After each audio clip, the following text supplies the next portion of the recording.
Hello మరియు నమస్కారం. మీరు డాక్టర్ కంచన్ సింగ్. భారత్ హోమియోపతిలో మీ అందరినీ స్వాగతిస్తున్నాను. మరియు మీరందరూ బాగుండి ఆరోగ్యంగా ఉండాలని ఆశిస్తున్నాను. ఈరోజు వీడియోలో నేను మీ అందరితో మాట్లాడబోతున్నది, మీరు ఈ అలవాట్లను పాటిస్తే మీ కిడ్నీలను ఆరోగ్యంగా ఉంచుకోవచ్చు. మీరెప్పుడూ క్రానిక్ కిడ్నీ డిసీజ్‌తో బాధపడాల్సిన అవసరం ఉండదు. మీ కిడ్నీ పూర్తిగా దెబ్బతినే వరకు ఎలాంటి లక్షణాలు చూపించదు. కాబట్టి మీ కిడ్నీ జీవితాంతం ఆరోగ్యంగా ఉండేందుకు అలాంటి అలవాట్లను మీరు అలవర్చుకోవాలి. ముందుగా ఆ అలవాట్లు ఏవో తెలుసుకుందాం. మొదటిగా, ఉదయం లేవగానే మీరు తేలికపాటి గోరువెచ్చని నీటిని తాగటం తప్పనిసరి. ఉదయం లేవగానే చాలా మంది చల్లని నీరు తాగుతారు. అలాగే లేవగానే వెంటనే టెన్షన్ పడటం మొదలు పెడతారు. నాకు చాలా అత్యవసరం ఉంది, నాకు మీటింగ్‌కి వెళ్ళాలి అని. వాళ్ళకు చాలా ఎక్కువ ఒత్తిడొస్తుంది. ఇది కూడా చెయ్యాలి, ఇంకో పని కూడా ఉంది అని. కానీ మీరలాంటి ఒత్తిడి తీసుకోకూడదు. ఉదయం లేవగానే ఒక గ్లాస్ తేలికపాటి గోరువెచ్చని నీరు తప్పనిసరిగా తాగాలి. దీనివల్ల మీ కిడ్నీలు ఆరోగ్యంగా ఉంటాయి. రెండవది చాలా ముఖ్యమైనది. అదే బ్రేక్‌ఫాస్ట్. మీ బ్రేక్‌ఫాస్ట్ ఆరోగ్యకరంగా ఉండాలి.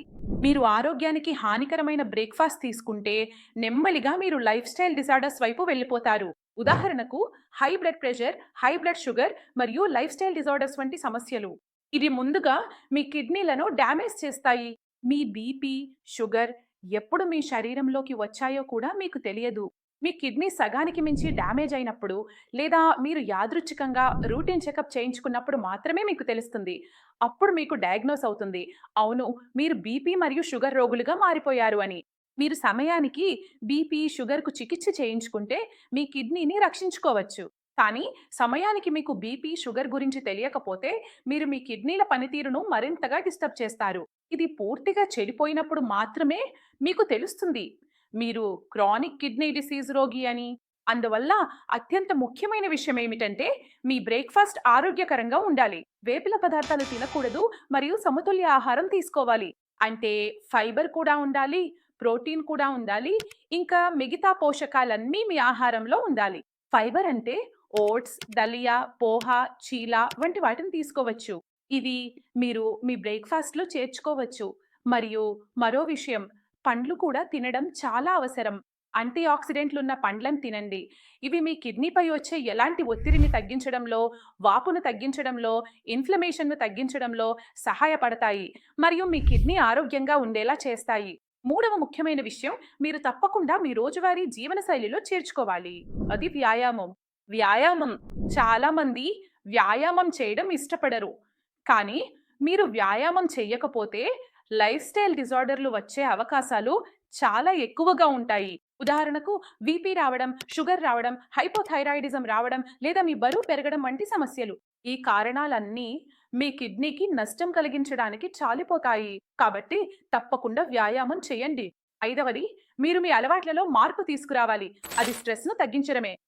స్ట్రెస్ అనేది ఏ ఆర్గాన్‌కైనా నష్టం కలిగించడంలో అత్యంత హానికరం. మీరు ఎక్కువగా స్ట్రెస్ తీసుకుంటే మీకు నిద్ర రాదు. నిద్ర రాకపోతే ఎప్పుడు చిరాకుంటుంది. దాంతో మీ బ్లడ్ ప్రెషర్ కూడా పెరగొచ్చు. కాబట్టి మీ స్ట్రెస్‌ను తగ్గించుకోండి. స్ట్రెస్‌ను తగ్గించడానికి మీరు ధ్యానం చేయవచ్చు, యోగా కూడా చేయవచ్చు. మీకు ఓవర్ స్ట్రెస్ వల్ల చాలా ఎక్కువగా ఒత్తిడి వస్తుంటే మీకు ఇష్టమైన విషయాలు చేయండి. ఉదాహరణకి, మీకు మ్యూజిక్ వినడం ఇష్టమైతే తప్పకుండా మ్యూజిక్ వినండి. అలా మీ స్ట్రెస్‌ను తగ్గించుకోండి. మరియు ముఖ్యంగా పెయిన్ కిల్లర్ మరియు యాంటీబయాటిక్స్‌ను తప్పించండి. నేను తరచూ ఓపీడీలో పేషెంట్లను చూస్తున్నారు. వారి గత చరిత్రను చూస్తే నాకు కనిపించేది ఏమిటంటే, తలనొప్పొస్తోంది, శరీరంలో నొప్పి ఉంది, మోకాళ్ళల్లో నొప్పి ఉంది, లేదా మొత్తం శరీరంలో నొప్పి ఉంది. ప్రతి చిన్న చిన్న సమస్యకు వారు పెయిన్ కిల్లర్ మరియు యాంటీబయాటిక్స్‌కి ఆధారపడుతున్నారు. మీరు ఎక్కువ కాలం పాటు పెయిన్ కిల్లర్ మరియు యాంటీబయాటిక్స్ పై ఆధారపడితే మీరు మీ కిడ్నీని మీరే నష్టపరుచుకుంటున్నారు. అంటే కొన్ని చిన్న చిన్న అలవాట్లుంటాయి. మీరు వాటిని మీ జీవితంలో అనుసరిస్తే, లేదా కొన్ని చెడు అలవాట్లను మీ జీవితంలోంచి తొలగిస్తే మీరు మీ కిడ్నీని ఎప్పటికీ ఆరోగ్యంగా ఉంచుకోవచ్చు. కిడ్నీని కాపాడుకోవడానికి డయాలసిస్ అవసరం లేదు, క్రమశిక్షణ అవసరం.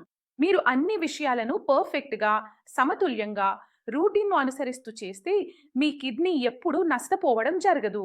అయితే మీకు ఏ అలవాట్లు అవలంబించాలో, అవి మీ కిడ్నీని ఆరోగ్యంగా ఉంచడంలో ఎలా సహాయపడతాయో మీరు అర్థం చేసుకున్నారని నేను ఆశిస్తున్నాను. ఈరోజు వీడియోలో ఇంతే.